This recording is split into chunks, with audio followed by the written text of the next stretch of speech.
Hi guys, so today we're going to talk about patterns and habits and how they play a role in your issues around food.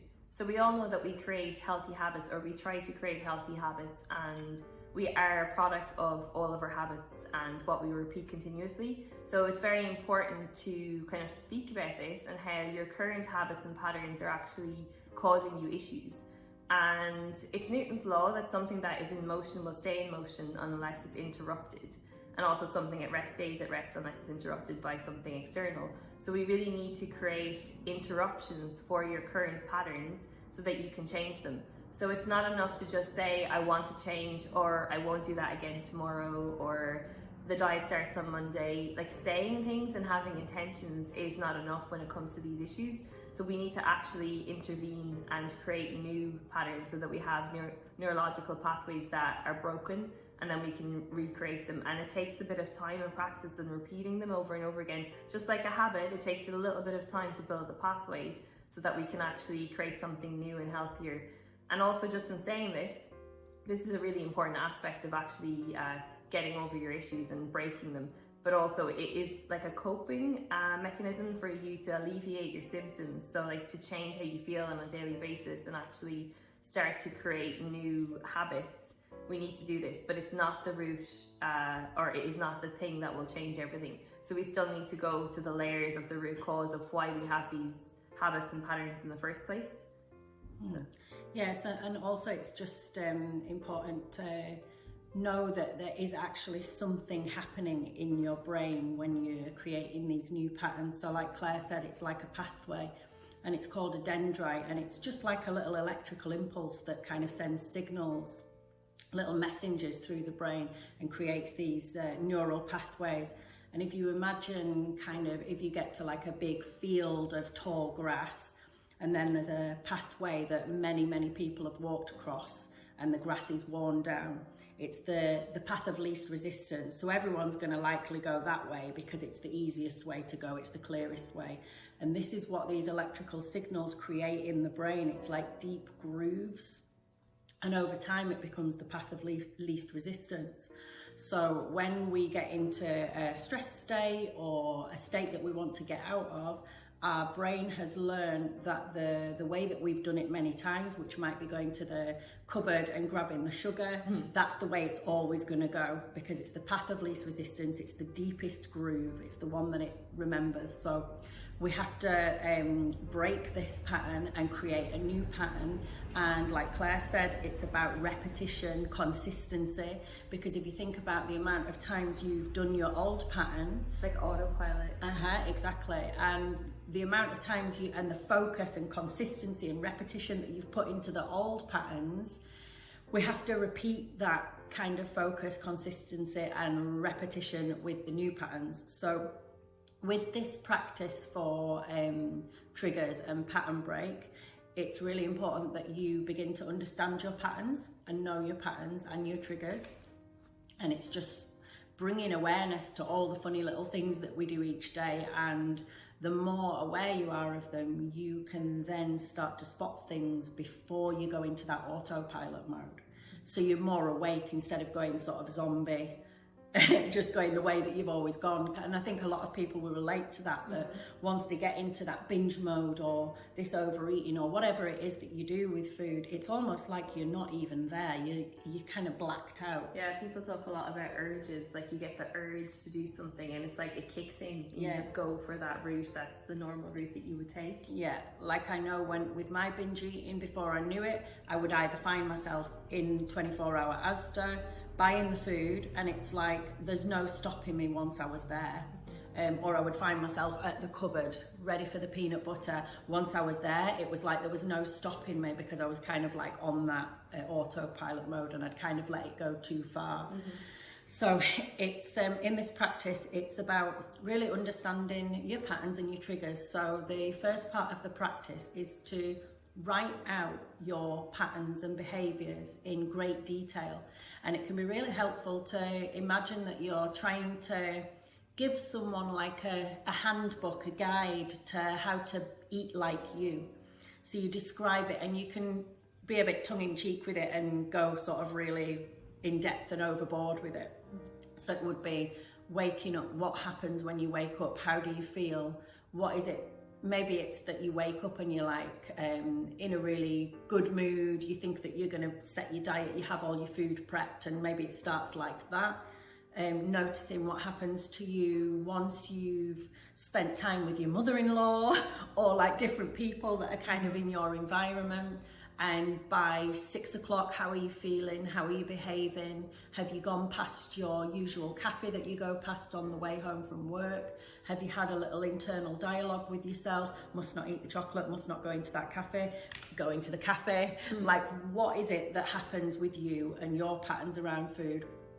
And what are the triggers that set you off as well? So just people that you interact with, stress that builds up over the day because of the job that you're in, people burdening you, asking you to do too much, and then just feeling overwhelmed. Certain environments. Yeah. Lunchtime. Yeah, or is it that you're good all day with food and you kind of like stick to something that feels healthy and like makes your stomach feel nice and light, but then when you get home and you're on your own, is it that then maybe there's like a loneliness feeling that creeps in, and that ends up being food is your friend at night? It's like a comfort. So just figuring out what it is that creates these disempowering, limiting behaviours that you would like to let go of now. So once you have that all written out, then you can go into the pattern break practice. And with this, it can help to start off by noticing all the different triggers that you have and the different patterns, and give them a score from 1 to 5 depending on where you are in the pattern. So 1 would be, for example, one of my old patterns would have been, I'd be sat watching TV and I would start thinking about food. That thought would come into my head, food. That might be like number 1. By the time I'm at number 5, I've already got the big spoonful of peanut butter and I'm scoffing down the peanut butter, and that would usually then end up leading to a big binge. I would go to the shop, I would buy loads of food as well. So it's understanding where your kind of safe zones are, where you can actually do something about it, and where you're kind of gone and it's already in binge mode or whatever the behaviour is. So you can score it from 1 to 5.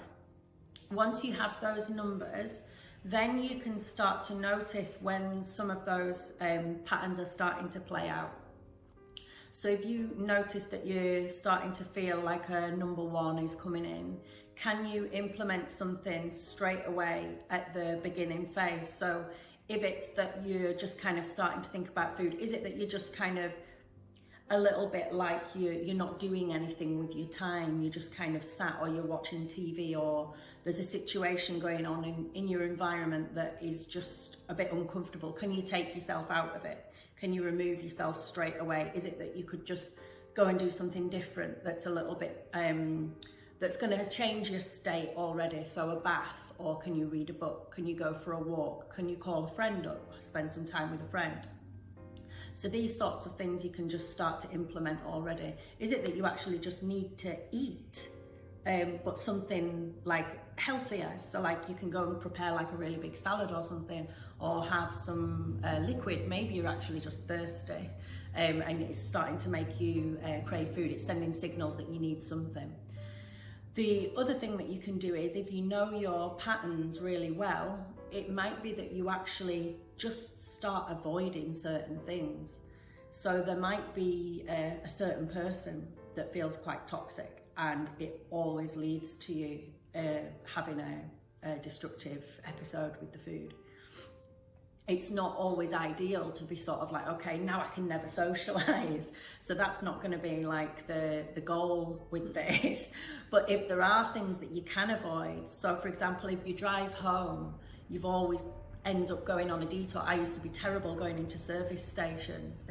Yeah, like it was just like, oh God. So one of the things I did was stop taking my bank card with me, and stop having loads of money on me when I'd go to work, because it would stop me falling into that pattern, because I just wouldn't have the money there to go and then buy loads of food.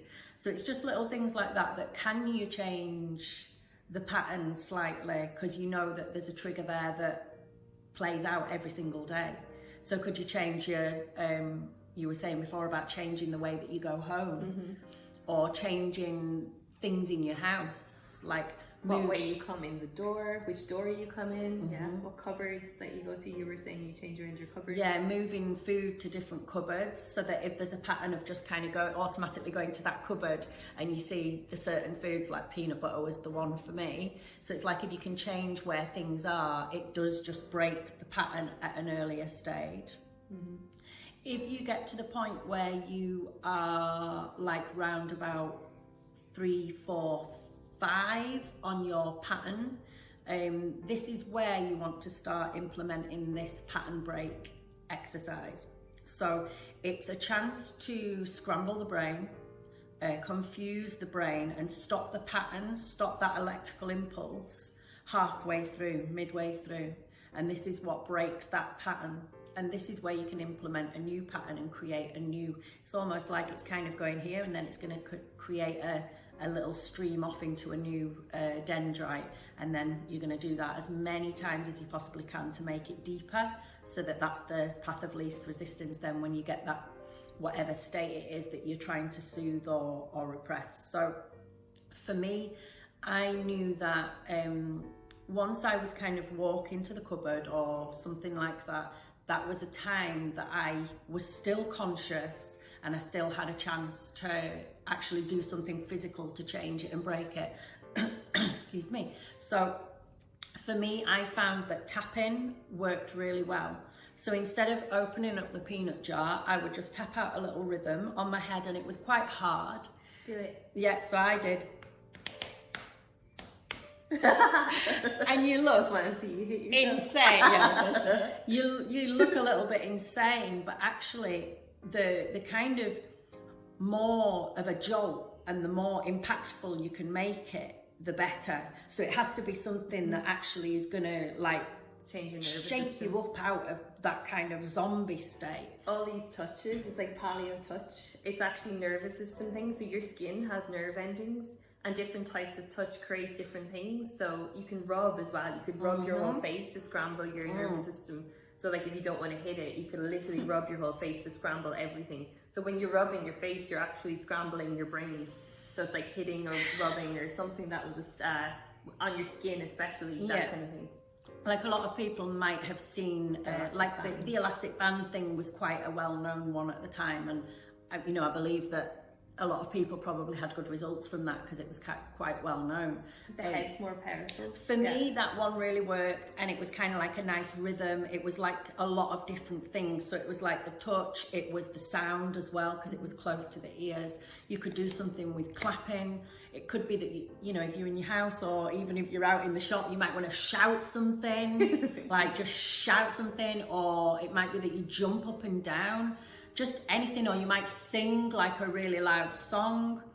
So anything like that, and it's got to be something that'll work for you. So something that you feel is like a jolt for you, and then you implement that at the point where you're around 4, let's say, on your pattern. From there, you then have to go and do something else.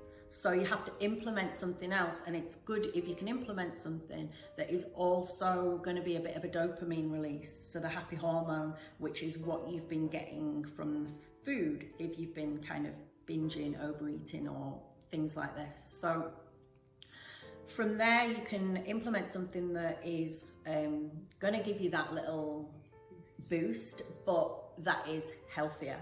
So it might be something like a walk out in nature, which will absolutely give you a boost in the happy hormones. It might not feel like it for the first 5-10 minutes, but you will feel great afterwards.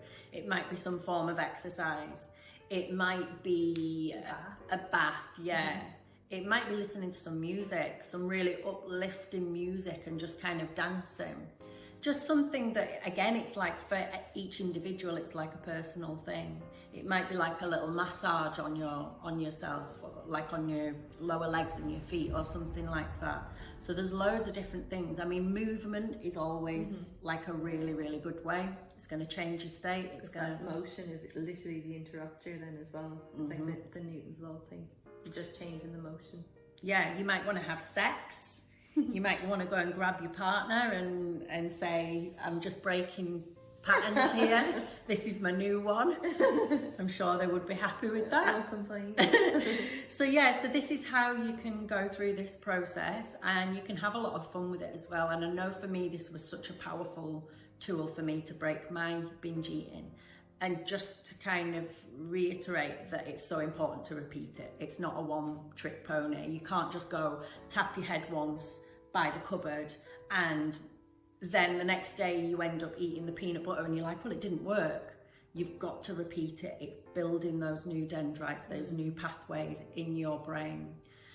So repetition, consistency, and just keep using those parts of you that have proved that you are very disciplined, that you have great sticking power, because you've done it one way with the habits around the food that you've kind of built and it's solidified. So you have all of those traits in you. It's just transferring it to this new, more empowering and healthier way of being and habits and patterns. Yeah. I was just thinking as well, if someone was creative, like they might play music or paint or draw or something like that. Yeah, play an instrument, whatever it is that kind of lights you up. Especially when you have issues with food, like the food usually takes over. So those habits and patterns take over everything else that you might want to do. So it might be useful to implement the breaker to be something you really actually want to do. To create that pattern for that. Yeah, and it's also implementing self-care and self-love, which will just snowball and create that feeling inside you that you are worth something more as well. So it's just such a cool practice to start playing with. Yeah. So yeah, enjoy it and let us know how it goes for you.